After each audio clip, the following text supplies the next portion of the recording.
In the sleepy little town of Harmony Creek lived a not-so-ordinary boy named Leo.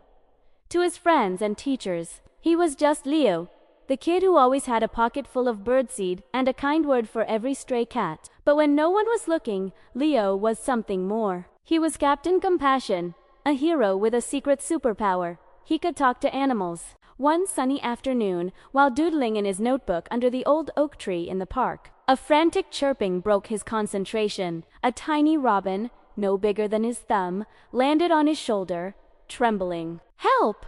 it chirped, its tiny voice filled with panic. "My brother. He's stuck. The big, shiny web. It won't let him go." Leo's eyes widened. He knew exactly what the robin meant. Not a spider's web, but something far more dangerous. He gave the little bird a reassuring nod. "Don't worry, little one. I'm on my way." Show me where he is."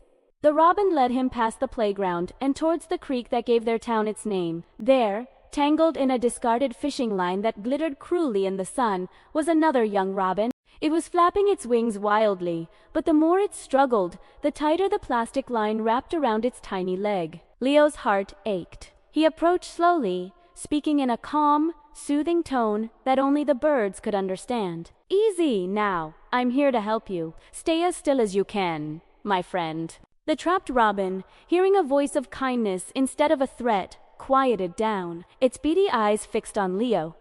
With gentle, careful fingers, Leo began to work on the tangled mess. The fishing line was strong and knotted tightly. It was a tricky puzzle. He had to be incredibly delicate to avoid hurting the bird's fragile leg. He whispered words of encouragement the whole time. "Almost there. Just a little more. You're being so brave." Finally, after what felt like an eternity, the last knot came loose. The line fell away, and the little robin was free. It hopped a few times, testing its leg, then let out a joyful, triumphant chirp before flying to its sibling. The two birds circled Leo's head once, a beautiful dance of gratitude, before soaring off into the blue sky. Leo smiled, a warm feeling spreading through his chest. This was why he had his gift. This was his purpose. But his day wasn't over. As he was packing his bag, a deep, mournful howl echoed from the woods bordering the park. It was a sound he recognized. It was Shadow, the shy wolf dog who lived on the edge of town, a gentle giant that most people were afraid of. Leo didn't hesitate. He ventured into the woods, following the sorrowful sound. He found Shadow near a thicket of thorns, pacing back and forth. Lying in the middle of the thorny bush was a small, whimpering fawn, a deep cut on its leg. "I found her like this," Shadow whined, his big, golden eyes filled with worry. "I wanted to help, but I'm too big. The thorns, they hurt." Leo understood. People misjudged Shadow, but he had the kindest heart of all. "You did the right thing by calling me, Shadow," Leo said, placing a hand on the wolf dog's head. "Now, let's see what we can do." He saw that the fawn was weak and losing blood. He knew he couldn't handle this one alone. He pulled a special whistle from his pocket, one that made a sound only a certain friend could hear.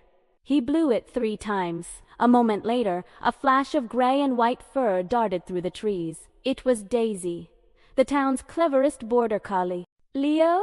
Shadow. What's wrong?" she barked, her intelligent eyes taking in the scene. Leo quickly explained the situation. "Daisy, I need you to run to Dr. Anya's clinic. It's an emergency. Bark until she comes out. Let air. Can you do that?" Daisy gave a determined yip, her tail wagging with purpose. "You can count on me."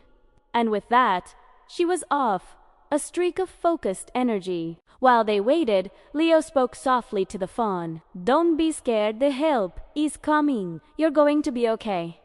Shadow laid down nearby, a silent, furry guardian, adding his own quiet comfort to the scene. Soon, they heard footsteps. Dr. Anya, the town veterinarian, arrived, led by a proud Daisy. Dr. Anya was one of the few humans who knew about Leo's special connection with animals. She assessed the fawn's injury quickly. "Good work, all of you," she said, opening her medical bag. "The cut is deep, but we can fix it. Leo, I need you to keep her calm." As Dr. Anya cleaned and stitched the wound, Leo kept up a steady stream of calming words, translating the fawn's fears and Dr. Anya's reassurances back and forth. Shadow watched over them, a silent protector.